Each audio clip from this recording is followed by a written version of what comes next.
Hey there guys, so I got a question about bicep tendonitis and low bar squats, and basically do I get any issues with my biceps from the heavy low bar squats. Now for me personally, no, I don't suffer from problems like that, but that's simply because the sheer amount of volume that I do on squats is really quite low. Now, a lot of people that will suffer with, the bicep tendonitis, they tend to be, when I say more entry to moderate level lifters, where they're trying to get good at the squat, and they basically need a fair bit of volume in order to establish a consistent and somewhat effective movement pattern for the squat. As you get stronger, the amount that you need to squat in terms of sets and reps becomes less important, and more the quality of the rep and the higher intensity tends to give better results. So long story short, the more advanced you are, generally the less you have to squat in terms of overall versus when you're starting out. Now if you did run into bicep tendonitis and just a few issues, one of the things that I'd recommend is just heavily dropping back the squat volume. Keep one top set, because that way you're still getting the loading throughout the body, you still stay familiar with the movement, and that's important. And it's also good week to week. If you're not going backwards and you can see that your rehab's going well, you feel a lot more positive about training. You're not worried about losing gains or anything like that. As you get stronger as well, you might decide, every second week I'm just going to squat while you have, whatever issue you're trying to recover from. And again, just hit your top set. And then then after that, just drop the weight back to maybe 50% and just do some light technique work. That way you keep the mobility that you have. And if your technique's on point, it means, getting back into where your sets and reps used to be, it'll be a lot easier. You've just kept the mobility, you've kept the movement pattern active, and that's going to go a long way in terms of, progressing. Now, the low bar squat isn't the only squat variation either.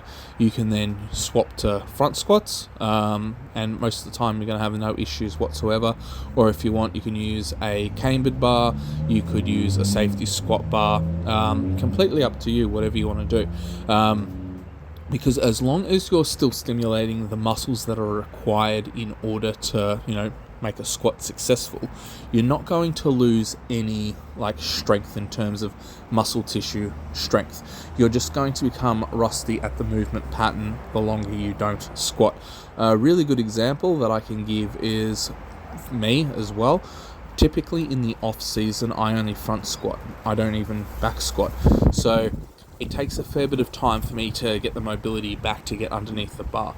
I don't lose any, squatting strength, because my front squat, has gotten better, and basically quads get stronger, everything else gets stronger. And then when it comes to low bar squatting, getting into a comp prep really doesn't take long. I worked up to this 250 kilo paused, and this is like a PR pause as well. And the best I'd ever sort of done was a 270 with a very minimal pause, and again that was in this comp prep as well. Prior to that, I just front squat, and that was about 18 months worth of just front squatting and very little back squats. Normally I'd leave back squats for 8-9 months out and then put them in occasionally, and then have to bring my mobility up. So again, if you're suffering with bicep tendonitis, being able to pull a lift out and understand that simply removing a lift for a period of time isn't going to make you a weaker lifter. You're just going to be a little unconditioned in terms of movement pattern for that. And then, as I said, hit your top set. If you want to do front squats, go for front squats. If you want to use the cambered bar or the safety squat bar, finish off the rest of your volume on that. Or, if you've hurt your lower back, even though this isn't, bicep related, if you've hurt your lower back, just go and use a belt squat.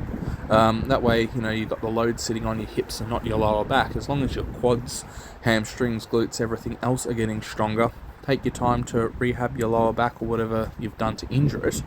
But at least, all your prime movers are still progressing forward. And understanding that the squat is just an expression of strength, in competition, just on the bar. And try and view it more as a skill as well, like a strength skill. So there's two components to it. You're going to find it's a lot easier to mentally navigate your training as a whole. A lot of people, especially powerlifters, they get really caught up in the numbers that they're hitting, and it's the be all and end all for them. It's really hard for them to see, light further on down the tunnel. If you're just able to take a backward step and go, I've got an injury, I'm going to work around it. You don't have to stop training. You work around it. And, that's just, cutting back the volume, just doing the bare minimum so that you're keeping a little bit of load on the area and not making the injury worse. And then just doing all your assistant exercises to help bring the volume up. In terms of the actual injury itself, the bicep tendonitis, if you're suffering with that, have a look into a lot of your mobility stuff. Work on the mobility in your shoulders and pecs. The more you can open up your chest and shoulders, the less likely you are going to impinge something. For the actual direct bicep itself, you might find some very light versions of bicep curls or hammer curls help to pump a whole lot of blood to the area. Remedial massage or myotherapy or seeing an osteo, anything like that where you can get some soft tissue manipulation in the area is going to help with recovery. A lot of injuries that are, when they end in something, itis, like, bicep tendonitis, that itis just generally means inflammation. So a lot of tendons and ligaments respond really quite well to eccentric loading. So it's just the lowering portion of the lift. So bicep curls, you might use the other hand to help you get into the, the top end range of the bicep curl, and then just slowly lower the weight down, nice and controlled. You're not trying to bring any pain scale up. Ideally, you want to keep a pain scale 3 or under out of 10, and that just means you're not working hard enough to cause further damage. That's generally the rule. You shouldn't be causing any further damage if the pain scale is that light, but you pump a whole lot of blood to the area, and at the end of the day, blood and circulation, that's going to help with recovery. So that's how I would work around any of those bicep related issues. The other one, starting at square one, like looking at the bigger picture, as long as your mobility is good and you're stretching out your chest and shoulders, and sitting the bar correctly on your back, you shouldn't run into that issue.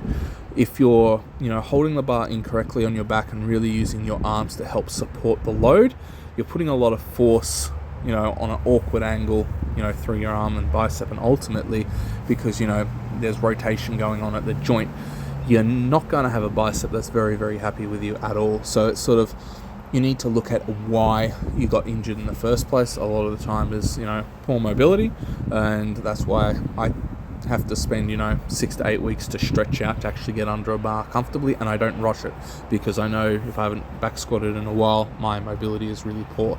So just take your time with the mobility, get underneath the bar, and once you've got that, then keep the volume on the lower side until you're conditioned to it. If things start to get sore, back the total volume off, bring it all the way back and just work a bit more on mobility. When things start to feel good, generally give it another week or two, and then you should be right to go. Just because you have 1 week where you feel great, doesn't always mean you're loaded up. You generally have to give it a week or two longer. But that's my experience with it. If you guys have any questions, feel free to comment below. Hit like and subscribe if you haven't already, and have a great day wherever you are.